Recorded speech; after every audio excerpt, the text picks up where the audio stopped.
Good evening. Welcome to our third Growing Through Loss. I have to think for a minute. No, it's our fourth for the spring. My name again is Susan Amos Palmer. I'm the director of Growing Through Loss and the North Suburban Grief Coalition. I'm happy to have you here tonight. We welcome you to Abiding Savior, our host church. If you are part of a church that's one of our coalition members that are listed in the brochure, be sure to thank them for supporting us.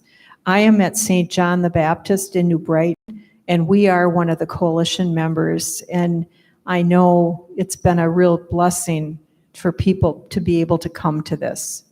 In fact, we have several people from St. John's that are here. So that's encouraging to me to know that people are comfortable coming. As I open the program tonight, I'm going to read out of this book I've been using called The Wind Blows, the Ice Breaks, Poems of Loss and Renewal by Minnesota Poets, edited by Ted Bauman and Elizabeth Burke Johnson. The reading tonight is by Beverly Rollwagon. It's called Sharing. You know that song, Sometimes I Feel Like a Motherless Child? Well, now it's true for me. I am one. And so is my sister. My sister who did all the hard parts connected with our mother's death, including choosing the coffin and what she would wear and getting the lipstick she liked over to the funeral home. Also going over to the hospital to see the body at 4 a.m, so when she called with the news, inconsolable, which made me the same way, we spoke, when we could speak, about how there's no doubt that the spirit, if that's what we have, of our mother was gone. What was left was her shell, which was bathed and dressed and curled and brushed so that she almost looked like herself again.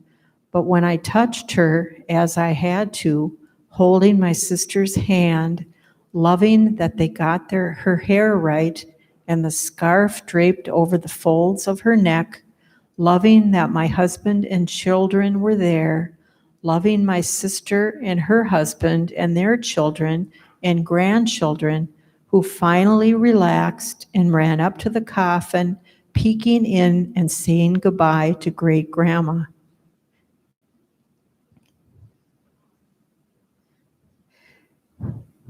Then I finally felt how solid death is, how large a space it needs. I've cleaned out a room in my life to contain my new guest, and since my sister and I share custody of the loss, we pass it back and forth with great tenderness, taking care to share equally as our mother always wanted.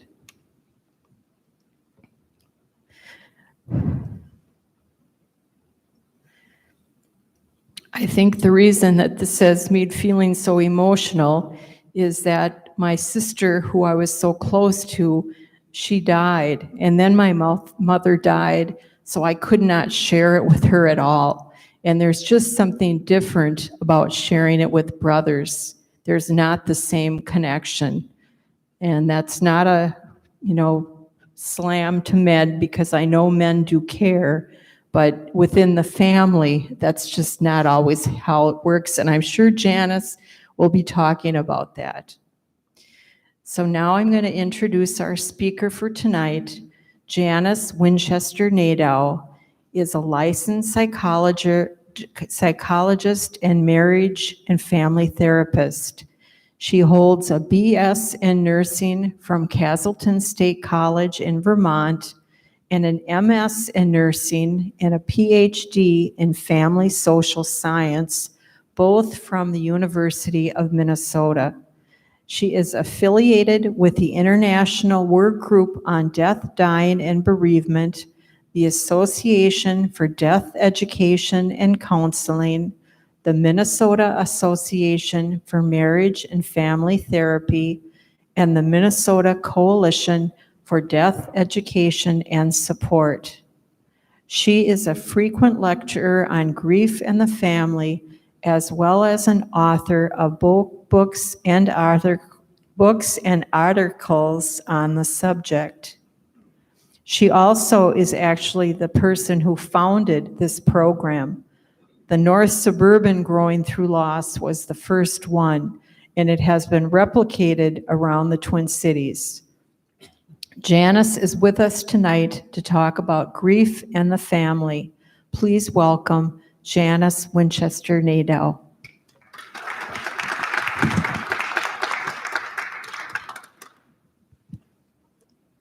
We haven't had a chance to check our microphones, so I'm going to ask people in the back if you can see. Sue, can you see from back there? Hear from back there? All right, good. Let us know if the sound is off. Our last series, I had a little bit of a fight with the speaker system, so I'm feeling already much better than that go around. However, tonight the impediment was that I was on Route 10 on my way here from Stillwater for exactly 1 hour. So I'm just really glad to be here. I'm watching my phone change its mind as I speed up and say, oh, you might make it, you know, and all I could think of was, I think I can.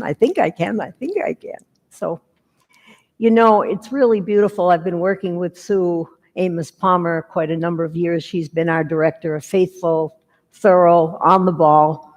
First time that I've seen her lose it up here. And I think it's a wonderful, and I think I say lose it, but what I really mean is found it, really, because, you know, that's what happens. We're going along, we have these losses. I'm going to talk about a few. We're going along, and then all of a sudden, something reminds us, and we have no control. I remember John was telling me it's time for me to get back to dancing tonight. I have my dance shoes on. I'm not sure where I'm going after this, but I was in the dollar store in Stillwater. It was probably about 5 years after my husband died, and I had lost my daughter and my husband both in 2010. I was pretty much a mess, I would say. And I remember Len and I danced since we were teenagers at 16, 17, 18. So dancing was a very important part of our lives. And I was in the dollar store, and I was just thinking about everything under the sun, except grief, except Len, except whatever. And over the loudspeaker system came the song, May I Have This Dance for the Rest of My Life. And I lost it. I think my tears, my sadness started at the tips of my toes, and I could just feel it all over my body. I was totally unguarded, totally unprepared for the fact that I was going to get that was going to happen. And Paul Rosenblatt at the U, who was one of our pioneers in the loss and grief field, described many years ago what he called reminder theory. And that just says simply that as we're going along, we're doing what we have to do, all of a sudden something will happen. We'll get reminded of something about the person that we've lost, something about the partner we used to have that we divorced, whatever the loss might be, and then suddenly there we are again, feeling the pain, feeling the loss, feeling the emptiness, and however it comes to you. You know, it's difficult to say anything very funny in a time like this, but I do want to start with kind of my standard joke. Well, it's not that funny, really. But it hits the idea that even though we've had these many years since Kubler-Ross and since hospice began, we still are in a death and grief denying society. It's something we just don't want to talk about. So anyway, here's how it goes. We've got this fellow named Charlie who died, and he's in the casket. And his three friends are standing along looking at him. And the first fellow, it's always three, right? Those of you who like to tell jokes. There's three of them there. And the first one looks down and looks at his friend Charlie, and he says, you know, he said, when I die, I hope they say some of those nice things about me that they said about Charlie. I'd like to have them talk about what a good businessman I was and how successful I was. And the second one looks down and he said, yeah. He said, yeah. He said, I hope so too, that when I die, they say those things about me, but I'd like to hear what a good husband I was, what a good father I was, what a good neighbor, what a good church member I was. The third guy looks at both of them like they're a little out of it, and he looks at his friend Charlie and he said, nope, not me. There's only one thing that I want to hear when they're looking down at me like that. He said, I want them to say, ah, he's moving. Terrible, huh? Some of my friends here have had to hear that over the years, and I make them promise to laugh again. So anyway, my goal tonight is to say a few things to you about how families work. Way back when I was deciding to go back to school to do my PhD, I was looking around for what is it that we need to know in the loss and grief field. What is it we haven't studied? And we know a lot, and we still do, about the whole notion of the whole idea of emotions, the emotions of grief, of the emotions of loss. We know a lot about them. We've studied them. We have ways to describe them. We have lots of research. But nowhere had the field of grief and loss, death, dying, bereavement, we could call it, nowhere had they taken this wonderful body of knowledge that's all about families and how they work. And they hadn't put all that together with what we know about grief. It was almost like two separate worlds. And so I thought, well, I'm very interested in family. I've never had anything to do with anyone who experienced as a nurse, as an intensive care nurse, the family's all there. Or if they're not there, that's a problem. So no matter what, every single loss, every single death, every single divorce, every single move, every single job loss affects the entire family. And so I became enamored of those ideas, and so I spent 9 years working on learning about families, doing a very large research study of families in the St. Croix Valley, which is where I live, families where someone had died in the family. And I studied how is it that the family members together, collectively, attempt to make some kind of sense of the death that's occurred. And while I'm talking about death, I want to recognize that not all of you are here because you've had a death in the family. Some of you are here because you've had multiple deaths in your family. Some related to COVID, some not. Problematic no matter how you look at it. But the whole notion is that nothing can happen in the family that it doesn't affect other members of the family. Murray Bowen, who's one of our favorite, we kind of, the old grandpa of family systems theory, we call him, he said, it's reverberations through the family. Something happens in some part of the family and then it reverberates through the whole family. Back in 2010, there were articles in the Even Time magazine about how babies, even in utero, have a response to the environment outside of the mother's body. Whether there's noise or tension or whatever it is, there is an ongoing interaction there, even so. So family and grief and loss are very intricately woven together. And my job, after I say a few things about COVID, is to talk a bit about if we were to look at our families, any family, this happens to be a Hispanic family, we look at our families and we understand that there's a lot more going on there than what's going on with one individual person. So there's some ideas that I want to share with you and talk about what happens when someone in the family leaves the family by divorce or leaves the family by death, or I want to mention, because that was my situation, my husband had dementia for 10 years before he died.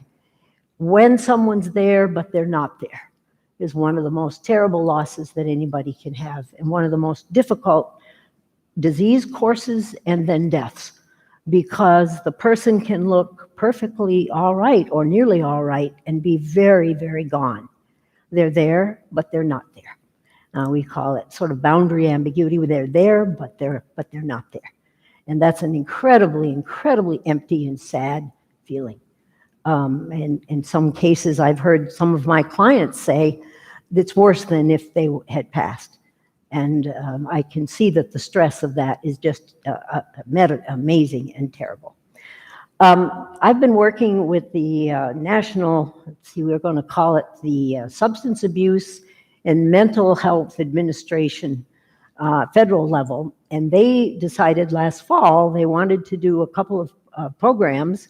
They called them Grief Sensitivity Institutes. Of course, if it's government, it has to be this long, right? The title has to be long.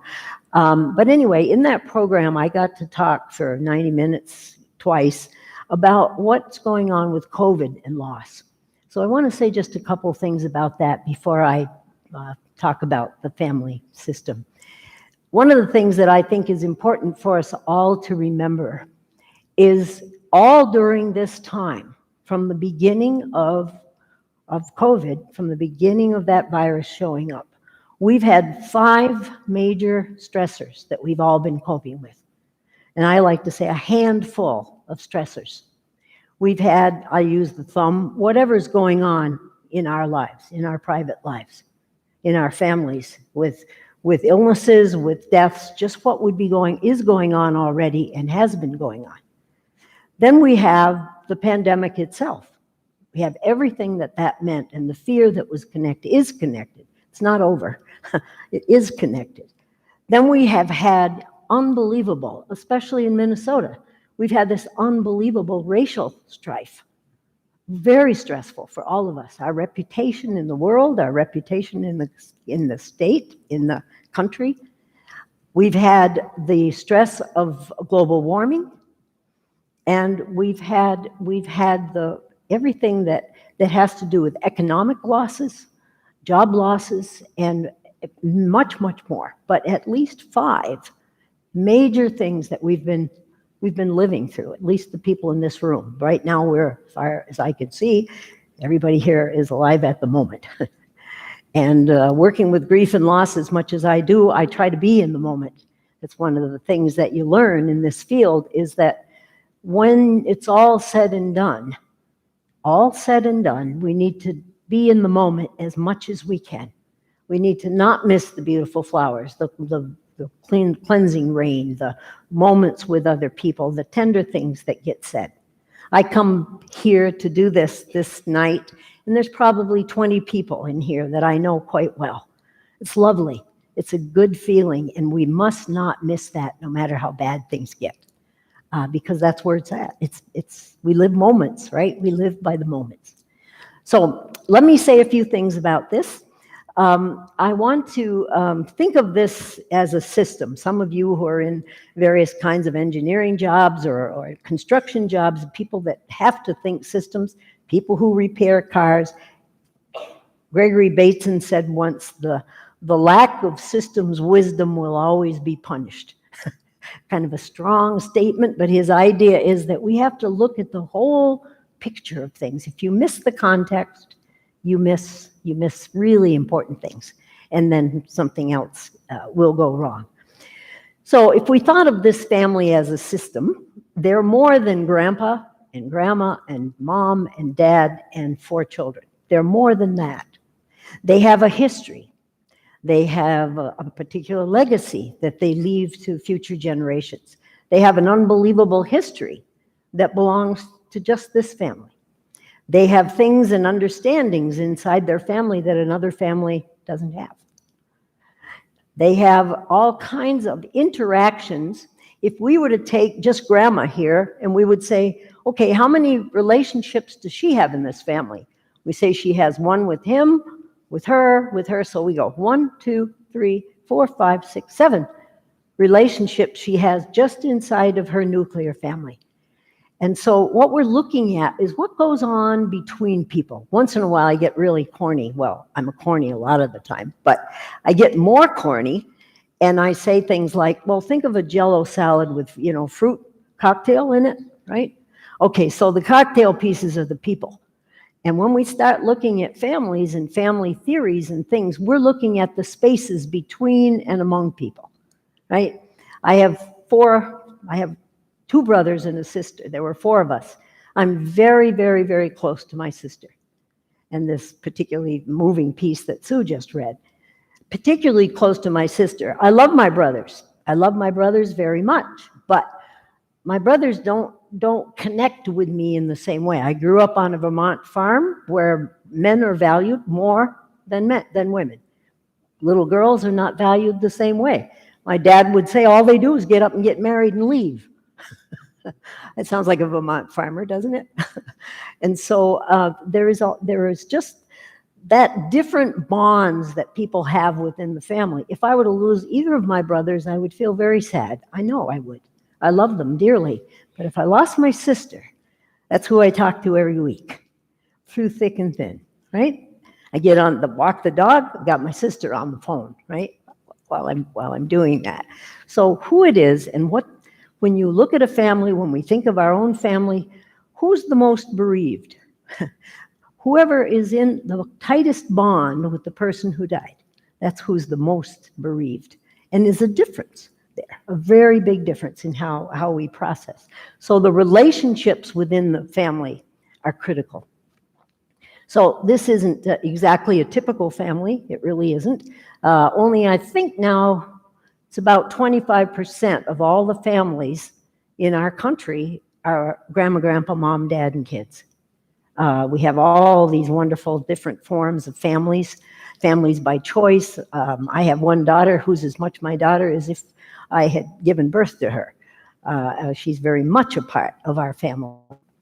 So this is not a typical family, but it's good for heuristic reasons. Let me talk a bit about the idea of the family as a system. As a system, the whole is more than the sum of the parts, and I think I made that point, not all that well, but you get the general idea. Then we have various forces in the family that resist change. One of the problems that couples who've lost a child have is when one parent dies and the other parent has to parent, they try to be both parents. There's a lot of burden on the remaining parent to try to fill the roles as if we can't change, and yet we have to. So families resist change. If they didn't, they would change with the wind. So that's an important idea about families. Then we have two or three concepts. I know I'm sounding a little bit academic here, but bear with me. We have two or three concepts that are helpful when we talk about families. We have roles in the family. You know, obviously the positions in the family each has a role. And then we have these roles that family therapists have identified. So who in the family is the peacemaker? Who in the family is the scapegoat? In my family, my little brother Ralph, my mom used to say, if he'd just straighten out, we'd all be fine, which isn't really true. But he was our scapegoat. And when the pressure goes up in a family, somebody gets blamed, a little bit or a lot. And so that's an important concept. And certainly around the time of COVID, around the time of death, around the time death, around this time, the pressure in families goes up, and we're not all that nice. I live with my daughter, and we get on each other's nerves. We've been cooped up most of this year, both of us working at home, and she's a wonderful daughter, and we're very compatible, but we get on each other's nerves, of course. It's natural, right? So the pressure goes up in the family, and we use the scapegoat, we use the peacemaker, and we have all these different roles. Sometimes we talk about family members, somebody in the family member is a buffer. They just kind of know how to settle everything down. So those are roles. Then we have boundaries. Now boundaries, we could be here 2 or 3 hours talking about boundaries and find different ways that they're important. So we have a boundary around the family, imaginary boundary. This is this family, not that family. We have boundaries between and among people. And I mentioned one, that when certain people in the family have alliances and coalitions, we join more tightly with some members of the family than others. When there's trouble in the family, it's my sister and I who talk about what's going to happen, what are we going to do. I have a family I worked with many years ago, and I wrote about them, so I have their permission to talk about them.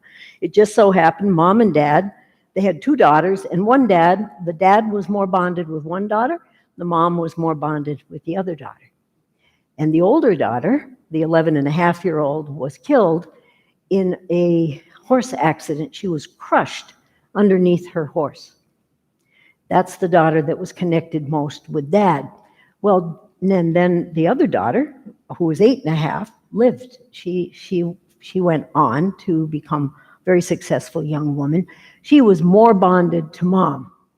And even though it seems kind of a strange thing to say, dad was the one who had the most difficulty because it was his buddy in the family. You know, they did stuff. She was a little bit boyish and could do all kinds of things. And so dad had a much more difficult time than mom did. Don't get me wrong. Mom had plenty of trouble as well. But I watched dad just agonize. He was an EMT. He thought I should have saved her, should have been able to do something, right? And there was nothing he could do. So we have that kind of ways in which people within the families bond differently. So we've got boundaries. Then we have, besides that boundary around the family, and certain boundaries, maybe this grandpa thinks this young man right here is just about the best in the world, and they just hit it off, right? And so, and maybe, well, his granddaughter, he's not really sure quite what to do with her, and she probably isn't particularly interested in him right now, being a teenager, you know, so you don't know. But there are boundaries inside the family, around the family, between members in the family. And then we have what we'll make this person here a therapist maybe, and we have what we call intrapsychic boundaries. And those are the boundaries that we have so that we don't fall apart all the time. When I see clients now virtually, I've been seeing 25 clients a week since last year, on the screen at my home. And I have days when I'm pretty burdened by the time I get to the end of the day, listening to what people have to say. And I have to, and I have had to, I can't always do it, but I have to learn that that's that, and that's them, and I need to be present. But then I have to also be able to turn that down a little bit and have a life, right? Otherwise you go crazy. So when Sue was up here, she let her boundary down a bit. She had a reminder of her sister and her mom, and she was right here with us emotionally. And so that intrapsychic boundary is helpful, but they can be so good that we don't ever let our hair down. So that's another way that we have boundaries. And then we have interpersonal boundaries, of course. I remember back in the 60s and early 70s when it was fashionable to talk about people's personal boundaries. My husband was a pastor, and he was a hugging pastor. Well, you can't do that anymore, but in those days, pastors hugged people a lot. I guess they still do in some places. Someone said, "So Pastor Nato, what are your personal boundaries?" He said, "I think they're about -2," which means he liked to hug, right? Not too much distance. Anyway, that's about it for boundaries. So what happens? What's really important in families is that we are able somehow to maintain, no matter what happens, that it's clear, here's grandma and grandpa, and they function in the world like grandma and grandpas. Then we've got mom and dad here, and this happens to be the son of these parents. This is the daughter-in-law. And then we've got kids. And one of the things that can happen in times of high stress, divorce, moving, job loss, death, illness, is that these boundaries get messed up. We call it boundary blurring. One of the things, I don't know how many, 2 years ago, a woman came up and said to me from growing through loss, and she said, 5 years ago, you talked about what a parentified child was. And in 3 minutes, my life made sense to me. Because from the time I was a little girl, I was busy taking care of my mother. She was emotionally kind of not too stable, and she needed a lot of help. And I felt it as a very young child that I need to watch her. Because her emotions, she was fragile. So I became more like my mother's mother than my mother's daughter. And that can happen, and I'll show you one of the ways it can be. It can be the result of someone in the family dying or changes in the family. It can be what actually happens. So you all, in your times of turmoil, with whatever losses brought you here tonight, watch the family boundaries, the levels, so that people are where they need to be. It's very hard on little kids. I remember when I was writing a paper for my dissertation, one of the questions we had to answer was, what were the boundaries like in your family and who talked to whom about what? I interviewed my dad about that, and he said, the other kids just came to you and you told them what to do and they did it. And I thought, there's something a little revealing right there. But we need to watch that, because what happens, we've all heard about somebody having a midlife crisis, men or women, that oftentimes the ones who have the most difficulty is like they get to midlife and they think, when is my turn? When do I get to do what I want to do? Because I've been busy taking care of other family members all this time. So we have roles, we have boundaries, we have forces inside the family. And one of the things that I want to show you is what can happen. We're going to talk about Grandpa here. You know what? I just remembered something else, and I better say it. Now, at my age, I say it when I think of it, because it might not be there. No one in this room can relate to that, I'm sure. But is the idea that some of you, we've talked about the loss, the stresses that we've been under in COVID, but we've also had a different set of losses. It's bad enough to lose somebody, but to not be able to go to the nursing home, to not be able to go to the hospital, to not be able to be with somebody while they're ill, while they're dying, to not be able to be together at a funeral. List the losses that we've had because we haven't been able to be together, right? How many of you, just out of interest, you don't have to put your hand up if you don't want to, how many of you have had that experience of not being able to either be with someone who died or someone who was ill? Wow. That's almost half. Yeah. Think of what another layer of loss that is. How do we fix that? Because we can't do a rewind. We can't go back there and do this over again and do it differently. And to think that we couldn't be there, the pictures that we have of people with their hands up trying to touch Grandma's hand at the nursing home. And it's been a very, very rough thing. And I think to not remember that we have these layers of loss. We have the losses that happened to us in our past. We have the losses that are related to COVID, and then we have the big losses of people that have died or who are so sick from having had COVID. And, I personally don't think we're done. I think we need to move on and do what we can. But I'm personally pretty worried as a nurse about our variants and about how careless we might get. So I just think that as we're trying to recover, and I want to say very quickly about the idea of recovery, we do not recover from grief, okay? This is my little pet peeve. Loss, here's the nurse talking here. The loss that we have, whether it's something that we lost, a job, a person, our wallet, something large, something small, whatever it is that we've lost. Some people have lost their identity. Their jobs were their identity. They won't return. They won't be going back to doing what they used to do. Anyway, whatever it is that happened to us, the loss of my husband, the loss of my daughter, the loss of my sweetheart 2 years ago, those losses are the wounds. That's how we're wounded, psychologically, physiologically, in every which way. We're wounded by our losses. Grief is how we heal. And if we only could flip that over and say grief is healing, grief is the way we heal, instead of think that grief is something to be avoided, to be gotten over, to recover from, no such thing. We have big arguments at the national and international level about that language.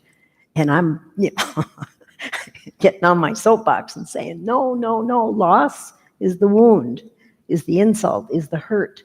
And grief, by grieving and grieving well, we heal. That's how we get our feet back under us. That's how we have a future. And it has to be done. And I want to say, lean into it. Lean into it. whenever you can. And that's what you're all doing right here tonight. People in this room know what grief is. Nobody has a corner on it. And the more like you the person is that you can talk to, the more it seems to work. When I talk to a wife who's lost a husband, particularly a wife who's lost a husband to dementia, it's almost like we don't even have to finish sentences. When I talk to someone who's lost an adult child, we don't have to talk much before we know that there's some things about that we're on the same wavelength. So it's just the idea. And Macbeth said, there's a wonderful piece from Macbeth that goes something like, give sorrow words. The grief that does not speak whispers the o'er-fraught heart and bids it break. The grief that does not speak. And that's what you're doing here tonight, is you're letting your grief speak. You're giving words to what's happened to you. And from somebody else, you can borrow words and get ideas for describing how it is to be where you are and what's happened. Let's do this. Let's use the idea here that probably in this particular family, looking at the statistics and the actuary charts, it probably will be Grandpa that we lose. Women live longer than men usually, not always, but we're going to take Grandpa off, and then I'm going to talk to you using some of those terms that we just visited. Wow, she's having a little trouble here. She might have seizures. I don't know what's happening here. Anyway, let's think about this, what this means now. We had balance here before. We had balance. Balance is not always a good thing. Some families develop balance around someone's chemical use or someone's mental illness. Balance is balance. It's not always a healthy balance, but in this case, let's assume that it was a healthy balance. Now, what's Grandma going to do? And here's how we talk about it. Up here could be Grandpa, could be the other way around. Up here now we have an emotional debt, or a vacuum, you could say. We have a vacuum now. This system, this generation is no longer in balance, right? So while we're here, here's what happens when you come to grief group, at least in a small way. When Grandma comes here and she talks to somebody about what's happened to her and she gets the support, some support and some care, or she goes to a group online or whatever it is she does, or things happen, then that balances. But you see, it takes this much over here on this side of help of some kind to get her balance back. You see what I mean? Now, what do you think happens down here with her son and his wife when let's say she's pretty needy Grandma. She's a pretty needy Grandma. Okay, here she is. Now what's going to happen here? A couple of things can happen on this middle level, right? So let's assume she raised this son really well. He's a good guy. He's a really caring guy and a little bit concerned about Mom anyway. And then his father dies. And he thinks, uh-oh, I got to cover for Dad now.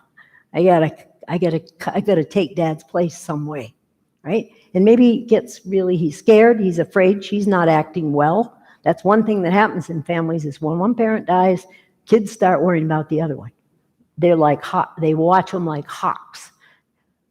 Because if one parent can die, so can another.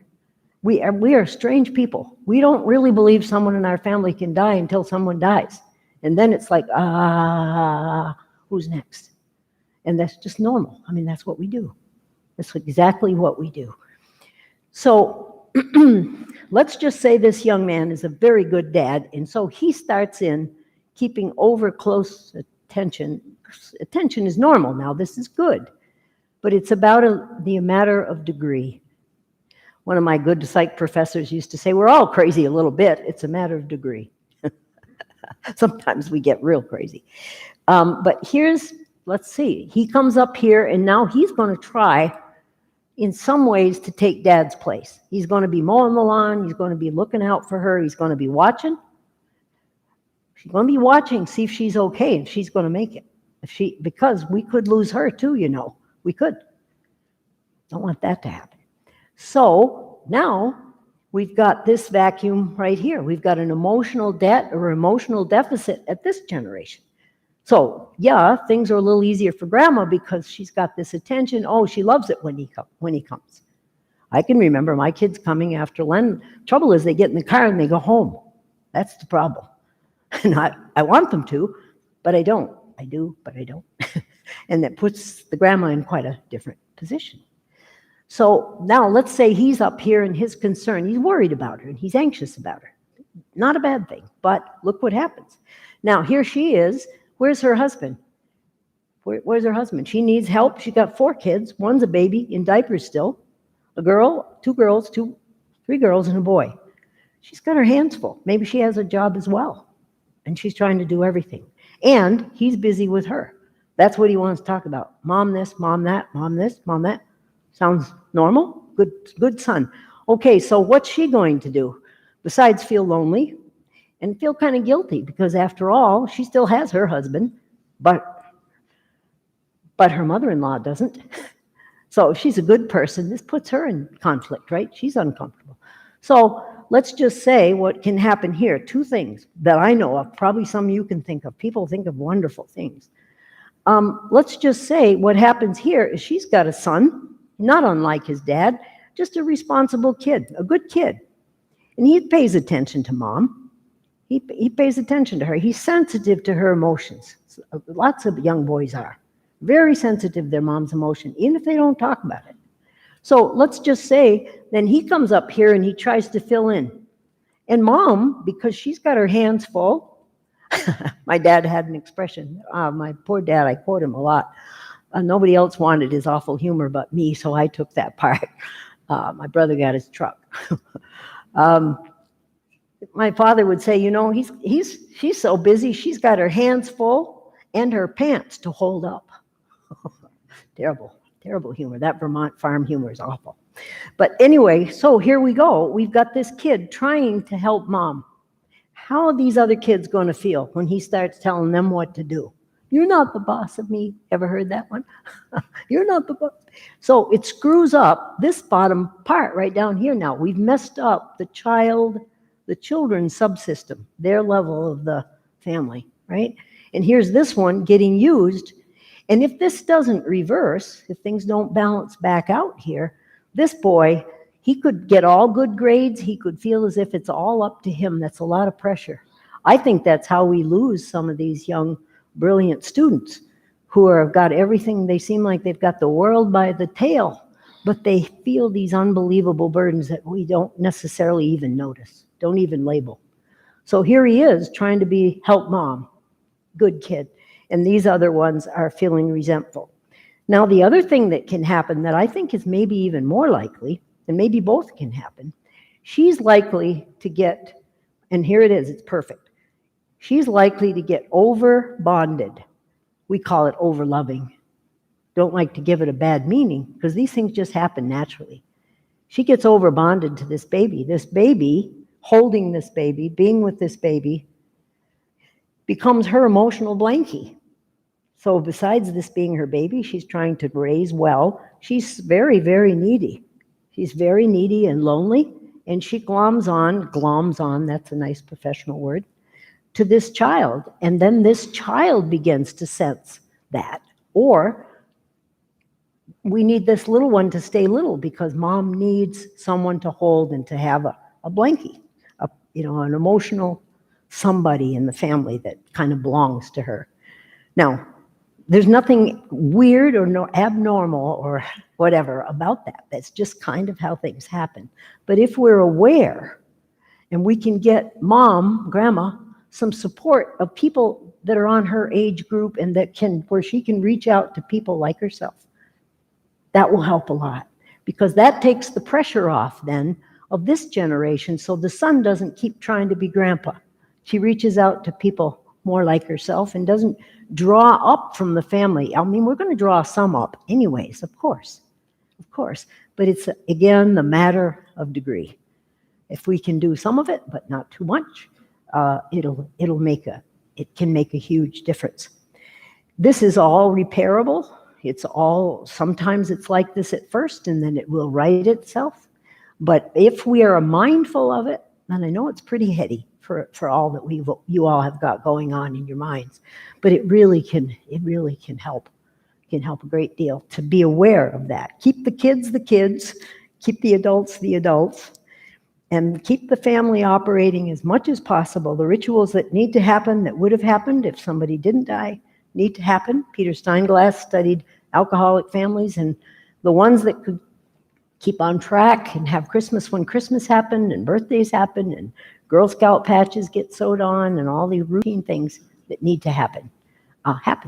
So anyway, that's that. I think we've got about 2 minutes maybe to wrap up here. 5 minutes. Isn't she kind? Isn't she just wonderful? Yeah. Yes, so we have 5 minutes. Let's do that. I want to close with a reading. Does anybody have a comment or a question? Not that I could answer it, but let's try. If anybody has something, and if you don't, that's all right too. This is heavy material. It's a heavy time. It's a heavy night. Dark. Yeah, John. How do we cope with the loss of attendance to our persons who died in our family because we couldn't be with them during their last year of death? How do we deal with it ourselves? How do we deal with it? Yeah. We couldn't see them. Yeah. John wants to know, how will we deal with the fact that we had people who died that we weren't able to be with? I think that there are a lot of guesses about that. There are some people that have found ways to have ceremonies later. I think it's helpful to be able, frankly, to talk to someone else who had a parent or had a spouse, even a child who died during this time that they couldn't be with. There is no magic. There is no magic answer. There is not even an answer that I'm satisfied with. But I do think that when we can sit with somebody, when we can be with somebody for whom that also happened, they know what that feels like, what that ache is. And that fact that we can't roll it back. We just can't roll it back and do it over again. And the risk that we would have had we gone, the risk to ourselves, to other people in the family, not that we could have gone. I mean, we were not allowed to go. And that's an important thing for us to remember. Really, we were not. I wanted to be there. I'll be sure I'll get COVID. I just want to be there. Heck with it. I don't care. I just want to be there. Oh, no, you don't. You're not going. So we have to remember that not only did we want to be and were ready to take the risk, we were not allowed to do it. Yeah, I mean, you just could not. You weren't allowed to do it. So I have one client who lost her husband during the midst of all this. And it was a Jewish family, and they had wonderful rituals planned. Couldn't do any of them, none. And what she did, interesting, that when she needed to be with her kids and be able to have comfort and support, she went online and she bought hazmat suits for herself and for her kids. So they're all wrapped up in these suits. She happened to have the funds to do that with, and that's what she did. So they were together and they covered themselves with PPE and got together. He couldn't do much for her husband. In fact, he died right like on the front end of it, but they needed to be together, and that's how she did it. I mean, I don't know how satisfied she was with that. We'll see with time. But I do think that one of the things, it's terribly trite, but it's sort of like misery loves company. Talking to someone else about how awful that was and what it felt like and how you couldn't even go there to the hospital, to the memory units. I have a client whose husband's dying from Parkinson's. She hasn't been able to go anywhere near him until just recently. And he's, months and months, she couldn't get near him. And of course, how do you explain that when somebody is really not well at all, that nobody can come? Thank you, John. Other people that want to say anything, and then I want to close with a little lighter note. Yeah, please. Before the war,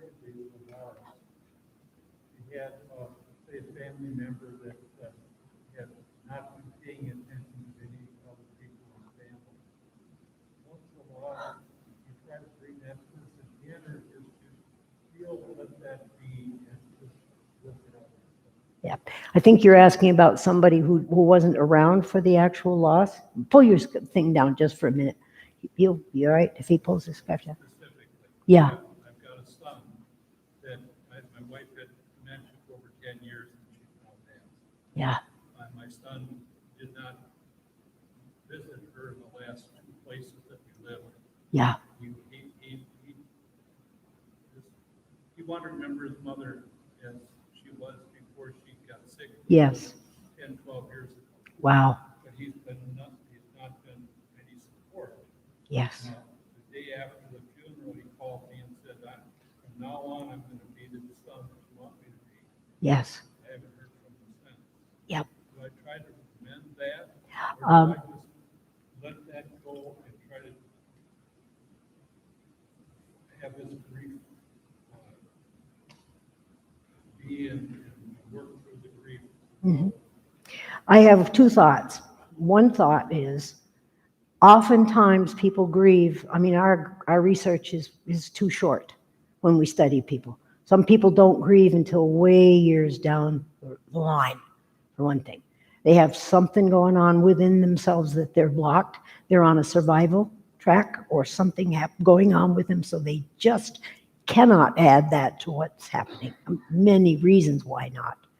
Sometimes way down the road, they will actually, something will happen, and his intention sounds good, but for whatever reason, he gets blocked in doing it. I mean, I'm making up here in the gaps. But one of the things that John Brantner, who was he was a psychologist in the medical school at DU, and he did wonderful lectures. He'd be doing one of these if he were still around. He'd be doing one of these for us. He said, if we had a spaceship, a manned or woman spaceship lost, would we stop sending signals to it? No. We'd find a way to keep sending signals just in case it could pick it up, right? And he used that as an example if somebody's in a coma or somebody's cut themselves off from the family and they're not staying in touch, they're not doing what a good son would do. You still send cards, you still, we can't go get them and make them come back, but we can still send our signals as if, in hopes that they'll hear it or something will get through. It's hard, and it multiplies your grief because you have enough without that, and you could use this son right here now. And I wish you had him, but people do surprise us. Things happen, they shift. Never give up hope, but look for people you like and you trust that will, our substitutes, our families by choice. Families by choice. We have to find people who can listen and who care, a friend who can care. I think Sue will be after me. I know you need your time for your group. I want to read you one thing. It's not my job to talk to you about self-care, even though I would love to do that. But there is a piece here that kind of hints at what we need to do in taking care of ourselves, okay? It's called Inner Peace, and I hinted at it when I said be in the moment and try to look at what's beautiful and enjoy what you can from other people. So this is how it goes. Inner peace. If you can start the day without caffeine, if you can always be cheerful, ignoring aches and pains, if you can resist complaining or boring people with your troubles, if you can eat the same food every day and be grateful for it, if you can understand when your loved ones are too busy to give you any time, if you can take criticism and blame without resentment, if you can conquer tension without medical help, if you can relax without alcohol, if you can sleep without the aid of drugs, then you are probably the family dog.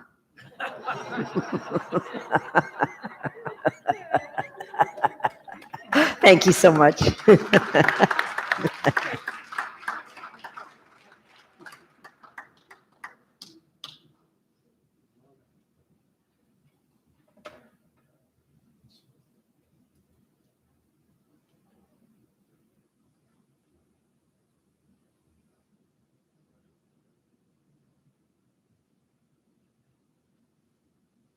I've heard that story before and I still laugh. I'm very fond of dogs, so I can resonate with that. Before I announce the groups, I just want to remind you that next week, our topic is complicated and cumulative grief with Jack Hendricks, who is a psychotherapist with Nystrom and Associates, which is actually a firm in New Brighton. And we have had Jack speak before, and I think as we talk about our different kinds of losses added to the whole COVID pandemic, there is a lot of complication here, and maybe that will help us sort it out. So our groups tonight, and I would ask that you adjourn by 9 o'clock. Loss of spouse, Jill Peterson in the room across from the boiler room, Phyllis Anderson in Fellowship Hall, Dwayne Nelson in Fellowship Hall, John Dahl in the room across from the restrooms, loss of child with Nancy Matheson in the choir room, loss of parent, Tom Schlor and Jack Anderson in the coffee house, loss of sibling or friend with Sue Thompson in the chapel, transitional loss, Charlotte Drone and Sally Pinkston, and that's going to be in the library, suicide survivors with Michelle Gustafson in the youth room. And if you have questions about which group or where it is, please come see me. I'll wait here for a little bit.